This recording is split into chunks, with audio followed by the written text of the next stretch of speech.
CMR shopping mall మన BHEL circle లో మార్చి 20న energetic star Ram Pothineni గారిచే గొప్ప ప్రారంభం. గత కొన్ని రోజుల నుంచి మైనంపల్లి వర్సెస్ మల్లారెడ్డి కొడుకు భద్రారెడ్డి మధ్య వార్ నడుస్తూనే ఉంది. వీరి మధ్య పచ్చగడ్డి వేస్తే భగ్గుమంటోంది. అయితే 70,000 మంది విద్యార్థుల భవిష్యత్తును మల్లారెడ్డి యూనివర్సిటీలో తీర్చిదిద్దుతున్నామని మల్లారెడ్డి యూనివర్సిటీ డైరెక్టర్ భద్రారెడ్డి అన్నారు. కళాశాల లోపలికొచ్చి రౌడీయిజం చేసి విద్యార్థుల జీవితాలను ఇబ్బందులకు గురి చేస్తున్నారని చెప్పారు.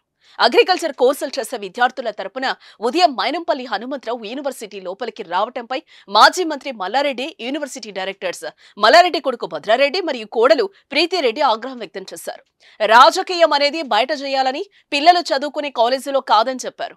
కళాశాల లోపలికి మరోసారి వచ్చే ప్రయత్నం చేస్తే ఇబ్బంది పడతారని హెచ్చరించారు.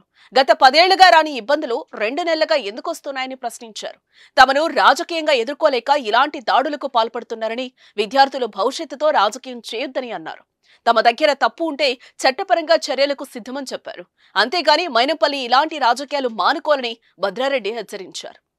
ఈ సందర్భంగా భద్రారెడ్డి మాట్లాడుతూ సురారంలోని మల్లారెడ్డి హాస్పిటల్ గురించి ప్రత్యేకంగా చెప్పాల్సిన అవసరం లేదన్నారు. ఈ హాస్పిటల్లో ఎవరికైనా మహిళకు ఫ్రీగా డెలివరీ చేస్తామని తెలిపారు. కేసీఆర్ కిట్ లాగా ఇక్కడ స్పెషల్ గా ఆడబిడ్డ పుడితే తామే స్వయంగా 5,000 రూపాయలు ఇస్తామని వెల్లడించారు.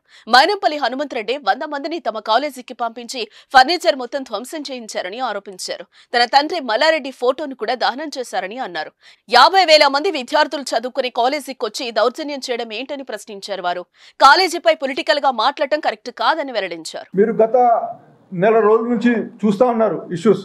అంటే ఈ రోజు స్పెషల్ గా చెప్పాలంటే ఒక ఆయన పెద్ద మనిషి అంటే మైనంపల్లి గారు ఒక 100 మందిని మా ఇన్స్టిట్యూషన్ పంపించి అంటే ఒక అటాక్ లాగా చేపించి మా ఫర్నిచర్ లాగా ధ్వంసం చేపించేసి మా ఫాదర్ ఫోటోని అంటే మల్లారెడ్డి గారి ఫోటోని మా కాలేజ్ ఎదురుగా అంటే కాలబెట్టడం జరిగింది. అంటే ఏందన్నట్టు ఇది అంటే దగ్గర 50,000 మంది పిల్లలు చదువుతున్న ప్రదేశంకి వచ్చి సడన్గా వచ్చేసి ఒక అగ్రికల్చర్ కాలేజ్లో దేనికోసం ఒక 22 మంది పిల్లలు డీటైన్ అయ్యారని, అది 2,000 మంది పిల్లలు చదువుతున్న కాలేజ్లో 22 మంది పిల్లలు డీటైన్ అయ్యారని, అంటే వాళ్ళకు కూడా 5 సార్లు అవకాశం ఇచ్చిన తర్వాత ఫెయిల్ అయిన తర్వాత 5 సార్లు ఫెయిల్ అయిన తర్వాత మళ్ళీ 6th టైం కూడా అవకాశం ఇచ్చిన తర్వాత కూడా ఫెయిల్ అయిన తర్వాత వాళ్ళకి డీటైన్ నోటీస్ వాళ్ళకి ఇవ్వడం జరిగింది. సో అట్లాంటి పిల్లల కోసం ఆయన రావడం ఏంది, ఆ దౌర్జన్యం చేయడం ఏంది అంటే ఇదంతా మళ్ళీ ఇవన్నీ పొలిటికల్గా మాట్లాడడం అంటే ఏదో మేము ఇప్పుడు ఏదో బీఆర్ఎస్ గవర్నమెంట్లో చేసుకున్నాం అన్నట్టు ఇదంతా కూడా ఆయన సృష్టించి చెప్పడం అంటే అది మాకే అర్థం కావట్లేదు. సుమన్ టీవీలో